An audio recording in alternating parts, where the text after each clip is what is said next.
Welcome to lecture series on CFD Part 1.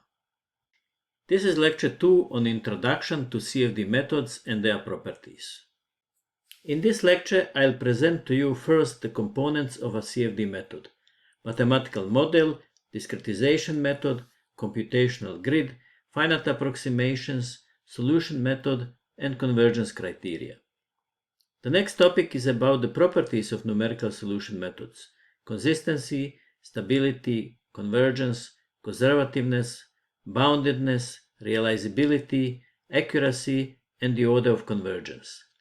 I'll also try to answer the question, what are users of CFD looking for, and discuss some examples.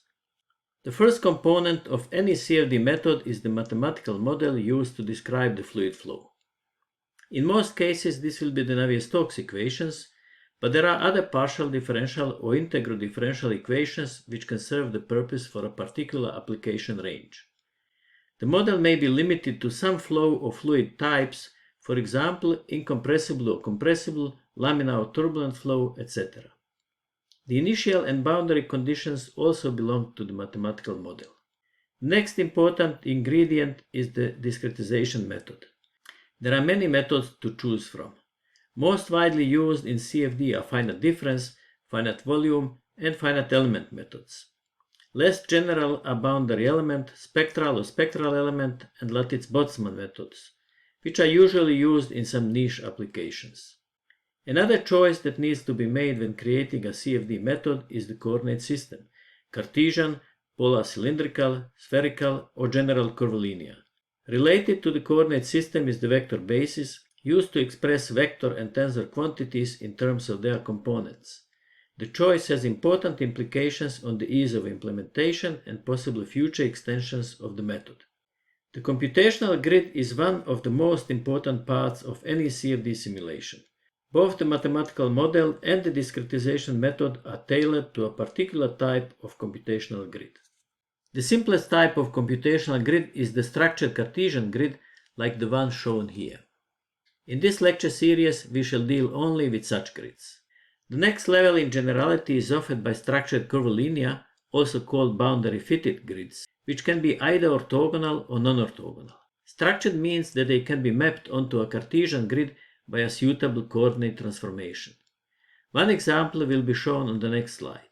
These grids cannot be fully optimized in complex geometries.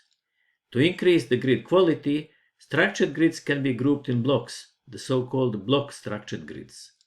The interfaces between neighboring grid blocks can be either conformal or non-conformal. A better adaptation of the grid to a complex geometry is possible when unstructured grids are used. They can be made of one kind of elements or control volumes, for example tetrahedra or hexahedra, or allow a mixture of different shapes, including, for example, prisms and pyramids with different base shapes. The most general kind of unstructured grids allows any polyhedral shape of elements. These have become popular during the past 2 decades.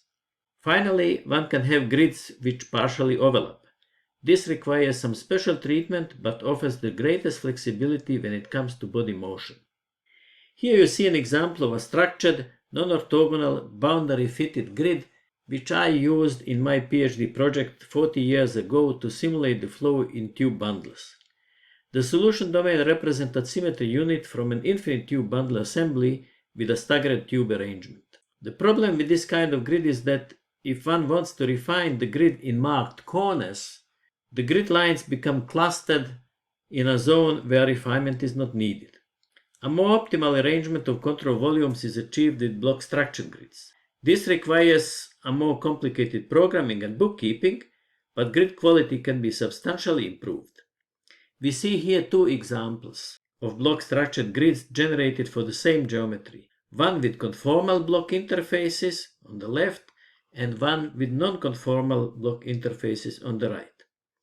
The latter allows a blockwise grid refinement, which brings additional advantages for grid optimization at the expense of additional complexity related to block coupling.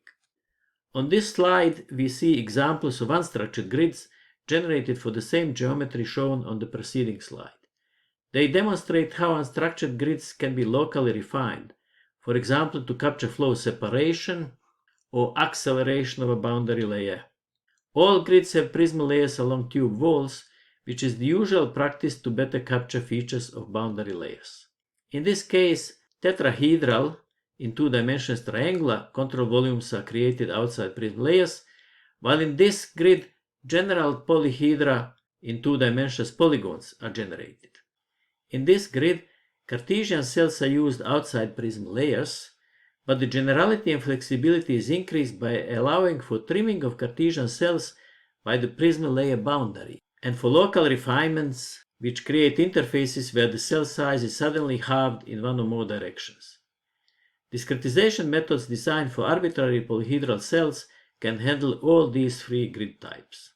Finally, this is an example of overlapping grids. Along tube walls, unstructured grids with prism layers are used to take advantage of their flexibility and boundary layer handling. The space between the tubes is filled with regular Cartesian grids which are not touching tube walls and partly overlap with tube-attached grids. Finite approximations are another set of ingredients in a CFD method. They are used to transform the mathematical model equations into a set of algebraic equation systems which we can solve numerically on a computer. In a finite difference approach, we need to approximate first and second derivatives in the differential equations from the mathematical model. In a finite volume method, for which the integral form of governing equations is used as the mathematical model, we need to approximate surface and volume integrals over control volumes.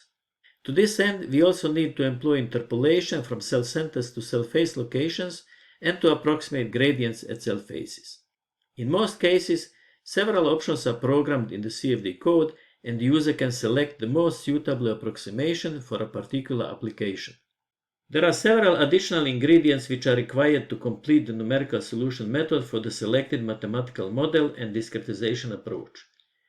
The solution method can be explicit or implicit, depending on whether the solution at a new time level depends only on the solution from previous time steps, in which case it is explicit, or also on the yet unknown solution at the present time step, in which case it is implicit.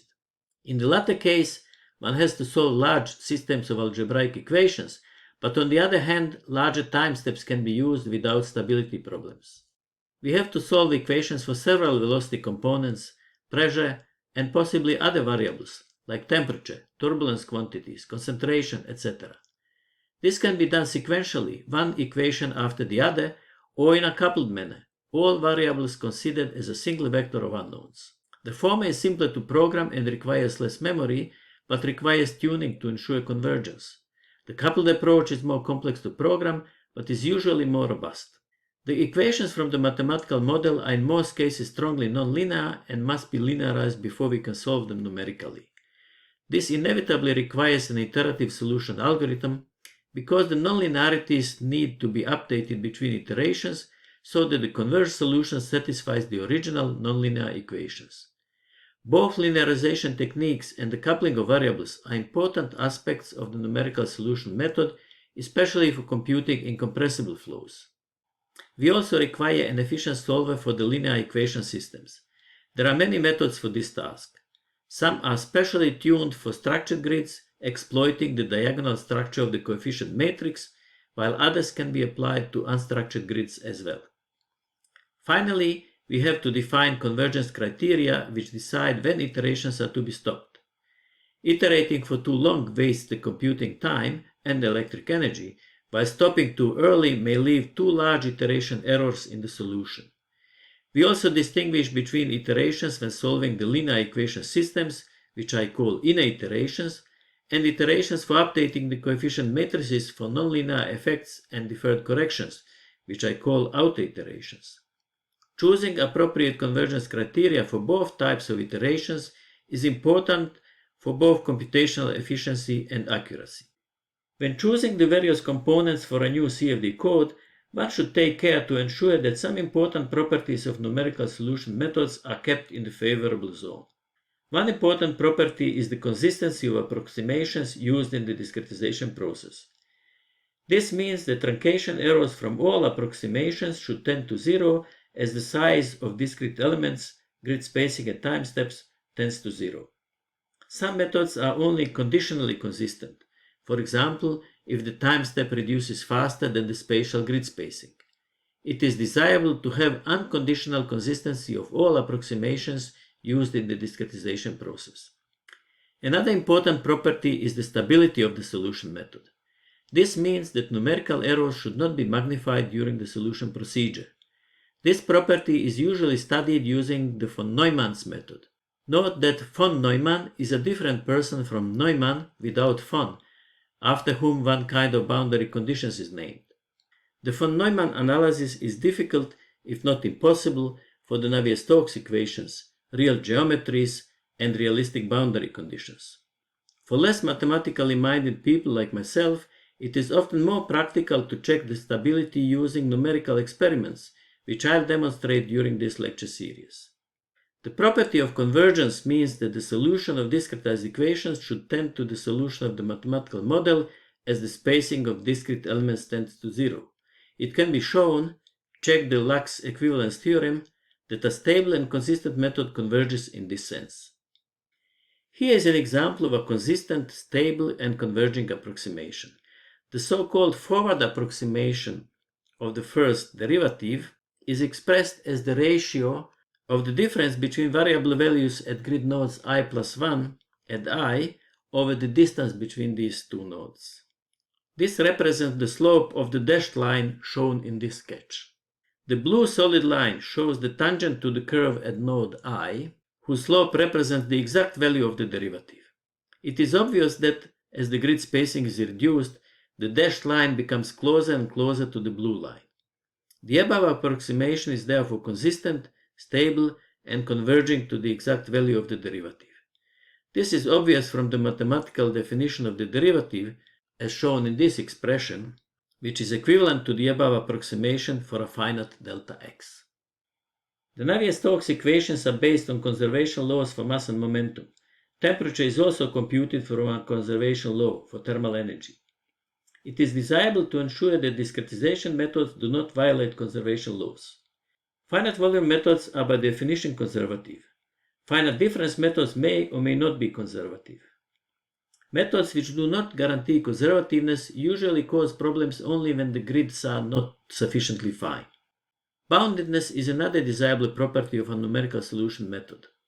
In many situations, the extreme values of any variable should be found on solution domain boundaries, if there are no sources or sinks within the solution domain. However, this is not easy to ensure. Only low-order schemes, which are numerically less accurate, guarantee unconditionally that boundedness will not be violated. High-order schemes require some special treatment, for example, introducing solution limiters or local blending of a small portion of a lower-order method to ensure that unboundedness of the solution remains within acceptable limits or is eliminated. Another nice-to-have property is realizability, meaning that mathematical models should deliver physically realistic solutions. This is especially relevant to turbulence models. One of the most important properties of any numerical solution method is the accuracy of solutions. We must bear in mind that numerical solutions are always approximate, never exact. They always include both systematic, that is unavoidable, and avoidable errors. Systematic errors are modeling errors, which represent the difference between the exact solution of the mathematical model and the real flow. Discretization errors, which represent the difference between the exact solution of the mathematical model and the exact solution of the discretized equations on a given computational grid.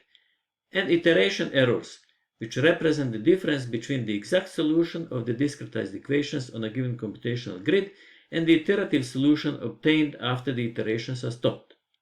Round-off errors play a role only if single precision is used with very fine grids.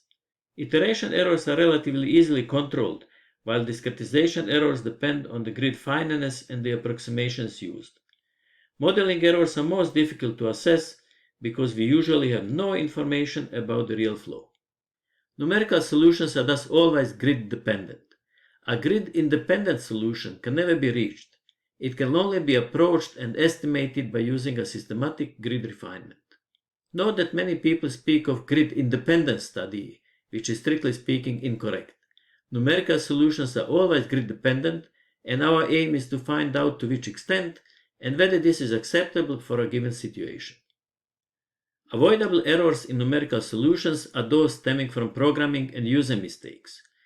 It is often said that all larger computer programs have bugs, which is probably true.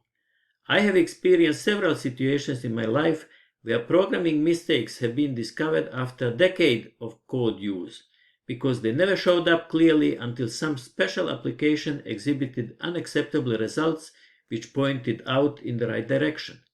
Typical programming bugs are typing mistakes, wrong sign for one term, missing or wrong multiplier, etc. Users can make many mistakes, even with a perfect CFD software.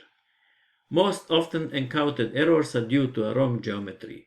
For example, a wrong scale, millimeter instead of inch or meter, wrong boundary condition, wrong fluid properties, etc. Here is an example of assessing discretization errors in a study of natural convection in a square cavity with two adiabatic and two isothermal walls. Fluid rises up against gravity along the heating wall and falls down along the cold wall, creating a recirculating flow as indicated by velocity vectors. Isotherms are more dense near walls where heat transfer is more intense. They are orthogonal to adiabatic walls because zero heat flux from the adiabatic boundary condition requires zero temperature gradient at the boundary. Two different solution methods we used on a series of 5 systematically refined grids, uniform and non-uniform. The latter are denser near isothermal walls with larger spacing in the central region. On the coarsest grid, the total wall heat flux Q obtained on the uniform and non-uniform grids differ by circa 10%, and the results from the two solution methods, simple and implicit fractional step method, on the same grid differ by circa 1%. However, solutions by both methods with both grid types converge towards the same solution. This is the behavior which we want to see in each grid-dependent study. An important property of finite approximations is their order. It states at which rate the truncation error, and thus also the discretization error, reduces when grid spacing is reduced. In other words, we are looking for the relationship between discretization error and grid spacing to a power p, assuming that the leading truncation error term in the Taylor series is the dominant one. The exponent p is then the order of approximation. Different terms in the mathematical model may be approximated using approximations of different order. The order of the solution method as a whole depends on all approximations, but some may be dominant. Methods of higher order are more accurate than methods of lower order when the grid is fine enough. Two methods of the same order may lead to significantly different discretization errors on the same grid. We come back here to the forward difference approximation shown earlier. This is an approximation of first order. The error is proportional to grid spacing to power 1. One can verify this by observing that the error is halved every time the grid spacing is halved. One can see it graphically from this sketch. After each grid halving, the dashed line approximately halves the angle between it and the exact slope given by the blue line. Error from every approximation tends to 0 as the grid spacing tends to 0. The error from a first order method approaches 0 along a straight line. Different first order methods may follow different straight lines. Errors from a second order method follow a parabola, and errors from a fourth order method follow a polynomial of degree 4. Because all such lines must end at 0 point, this implies that errors from high order methods are smaller than errors from lower order methods, but only when the grid spacing is below a certain value. Indeed, high order methods often produce large oscillations on coarse grids, or one may not be able to obtain a solution at all if the grid is too coarse. In this lecture series, I'll only cover finite difference and finite volume methods for flow simulations. These are the most widely used methods in CFD, especially among engineers. Mathematicians more often use for their purposes finite element methods. Finite difference methods are the simplest and the oldest approach to solving partial differential equations. They only require approximations of the first and the second derivatives at grid points. These methods have been neglected lately, but they have potential for coming back because they are easier to extend to higher order than finite volume methods. Finite volume methods are used in all major commercial and public CFD codes. For example, ANSYS Fluent, SimCenter CM+, ANSYS CFX, OpenFOAM, etc. Up to the second order, these methods are easy to develop and are applicable to arbitrary polyhedral control volumes with the same basic approximations: midpoint rule for integrals, linear shape functions for interpolation, and gradient approximations. Extensions to high-order methods are difficult to implement, but this is partly compensated by the ease of local, solution-adaptive grid refinement. This course is intended for those who want to develop their own CFD tools and for users of already available CFD software. One can ask a question: what are users of CFD software looking for? For practical applications of CFD, engineers are looking for solutions which are sufficiently accurate for a particular purpose. What is sufficient is problem dependent. In one situation, errors of 10% may be perfectly acceptable, while in another application, errors of 1% would be unacceptable. Another requirement from a user point of view is that the CFD solution method should be robust. That is, it should not require tuning and trial and error adjustments, but always deliver a solution, even on grids which are coarse or of poor quality. Finally, engineers require efficient solution methods, those that deliver an acceptable solution within an affordable time. Preferably, the engineer would like to prepare a simulation and launch it when leaving the office, and find the solution upon coming back to office the next day, that is, overnight turnaround. Typical quantities engineers are extracting from simulation data are forces on solid walls, normal and tangential, pressure and shear forces, often dimensionless as drag and lift coefficients, as well as moments of these forces, for example, torque on a propeller or turbine rotor. Heat fluxes on solid walls, both as integral quantities and their local distribution, as well as possible hot or cold spots. Pressure drop between two cross-sections, that is, evaluation of pressure losses. Flow separation and recirculation, and the size of recirculation zones. Flow unsteadiness, like vortex shedding, flow uniformity, swirl, etc. Let me briefly summarize this lecture. If you are planning to write a new CFD code, there are many options to choose from for each component. You need to ensure that important properties of the governing conservation laws are not violated by the numerical schemes. Many compromises need to be made. Methods of higher order are more complicated to program, especially for unstructured boundary-fitted grids. They are more difficult to extend to include new physics or adapt to new application areas. They need more memory and computing time per iteration. Requirements are different for specialized and general-purpose codes. The more general intended application areas are, the more compromises have to be made, usually sticking to second-order finite volume methods, allowing local grid refinements.